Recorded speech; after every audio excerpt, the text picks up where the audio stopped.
સ્થાનિક સ્વરાજ્યની ચૂંટણીની વાત કરી લઈએ। જી હા, સ્થાનિક સ્વરાજ્યની ચૂંટણીની વાત કરી લઈએ, જેમાં આ જે ચૂંટણી જે છે એ ચૂંટણીનું બ્યુગલ ફૂંકાઈ ચૂક્યું છે। રાજ્ય ચૂંટણી પંચે જૂનાગઢ મહાનગરપાલિકા અને 66 નગરપાલિકાઓમાં ચૂંટણીની જાહેરાત કરી।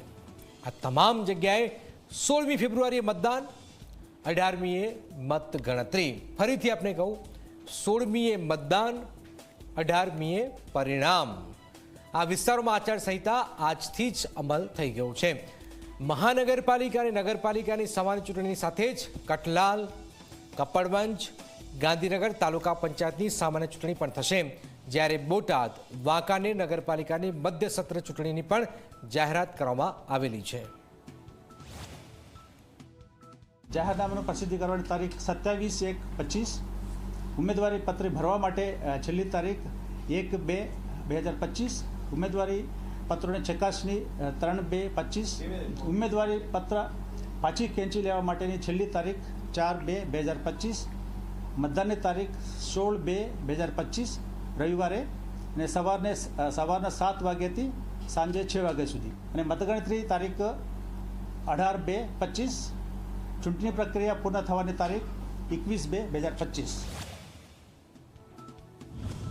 16-18 ફેબ્રુઆરી ઓછો સમય છે, પણ સમય જે મળ્યો છે 1 મહિનામાં જ બધું પૂરું થઈ જશે એ હકીકત છે। તો સ્થાનિક સ્વરાજ્ય ચૂંટણીના ઢોલ વાગી ચૂક્યા છે, ત્યારે આપણે સમજીએ ગ્રાફિક્સના માધ્યમથી તે ક્યાં ક્યાં ચૂંટણી છે ત્યારે સમજી લઈએ। જૂનાગઢ સૌથી મોટી જે છે કોર્પોરેશન જૂનાગઢ છે, એની ચૂંટણી યોજાવા જઈ રહી છે। જૂનાગઢ ખૂબ જ મહત્વપૂર્ણ છે। ત્યાર પછી નગરપાલિકાની ચૂંટણી 69-69 જે નગરપાલિકાઓ છે એના ઉપર ચૂંટણી છે, હાલાકી 68 નગરપાલિકાઓ પર ચૂંટણી છે। તાલુકા પંચાયત ચૂંટણી છે 3 જે છે એના ઉપર આ ચૂંટણી થશે। ત્યાર પછી અમદાવાદ વોર્ડ નંબર 7ની એક બેઠક, જે પેટા ચૂંટણીઓ જે છે જે ખાલી હોય એના ઉપરની વાત કરીએ। સુરતમાં પણ વોર્ડ નંબર 18માં એક બેઠક ખાલી છે, તો આ પેટા ચૂંટણી જે છે એ યોજવામાં આવશે। ભાવનગરની પણ વોર્ડ નંબર 3ની એક બેઠક છે, એના પર પણ ચૂંટણી યોજવામાં આવશે, તો આ ખૂબ જ મહત્વપૂર્ણ છે। ત્યાર પછી 21 જે બેઠકો જે છે એના પર પણ નગરપાલિકાઓની કેટલીક નગરપાલિકાઓની 21 બેઠકો છે, એના પર પણ ચૂંટણી થશે। તાલુકા પંચાયતની 51 બેઠક જે છે જે ખાલી છે એના પર પણ ચૂંટણી યોજવામાં આવશે। સૌથી મહત્વપૂર્ણ વાત છે, જિલ્લા પંચાયતની 9 બેઠક જે છે એના પર આ ચૂંટણી યોજાશે।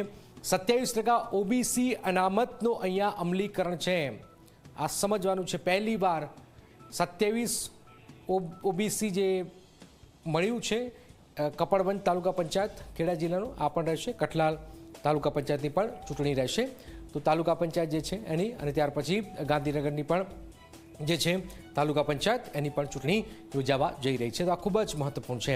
તો જેના પર નજર હતી, મૂળ વસ્તુ એ છે કે 27% ઓબીસી અનામત લાગુ થયા બાદ આ પહેલીવાર આ ચૂંટણી યોજાવા જઈ રહી છે, તો આ ખૂબ જ મહત્વપૂર્ણ છે। તો ગુજરાતમાં લાંબા સમય પછી યોજાઈ રહેલી આ ચૂંટણી પર ભાજપ અને કોંગ્રેસ હવે આમને સામને છે। બંને રાજકીય પાર્ટીઓ રાજ્ય ચૂંટણી પંચના નિર્ણયને આવકાર્યો, પોતપોતાના જીતના દાવા પણ કરી રહ્યા છે। શું થયું છે આવું જોઈએ, જાણીએ, સમજીએ। આવનારા સમયમાં ખૂબ સારા પરિણામો સાથે ભારતીય જનતા પાર્ટીનો દેખાવ રહેવાનો છે। અમે સૌ સાથે મળીને આવનારા આ ઇલેક્શનનું લડીશું અને ચોક્કસ સુંદર વિજય પ્રાપ્ત કરીશું। અમારી તૈયારીઓ આ નગરપાલિકાઓની, મહાનગરપાલિકાની, તાલુકા પંચાયત, જિલ્લા પંચાયતની કરી છે। મને વિશ્વાસ છે લોકોના આશીર્વાદ, પ્રેમ અને મતોથી કોંગ્રેસ પક્ષ મજબૂતી સાથે આ ચૂંટણીઓમાં સારા પરિણામો મેળવશે।